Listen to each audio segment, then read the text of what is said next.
শুনুন তবে এক শহরের গল্প। এক শহর, যে শহর বসন্ত এলেই লাল হয়ে ওঠে, শুধু শিমুল পলাশে নয়, মানুষের মনে, রাস্তাঘাটে, ইতিহাসের পাতায়। আজকের কলকাতা যখন কোলাহলে ভরা মহানগর, তখন ভাবাই যায় না একদিন সে ছিল নিভৃত গণ্ডগ্রাম। সময়টা 1686।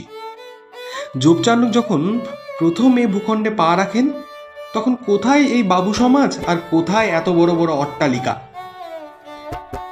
এরপর 1690 বর্ষায় তার তৃতীয় আগমনের সময় চারদিকে কাদা, জঙ্গল আর ছড়িয়ে ছিটিয়ে কয়টি কুঁড়ে ঘর। ইংরেজদের আশ্রয় বলতে কখনো তাঁবু, কখনো নৌকা। ঠিক সেই সময়ের এক বসন্ত দিন, কয়েকজন ফিরিঙ্গি যুবক গ্রাম ঘুরতে বেরিয়েছে। হঠাৎ কানে এলো গান, অচেনা সুর। কৌতূহল তাদের টেনে নিয়ে গেল এক দিঘির ধারে।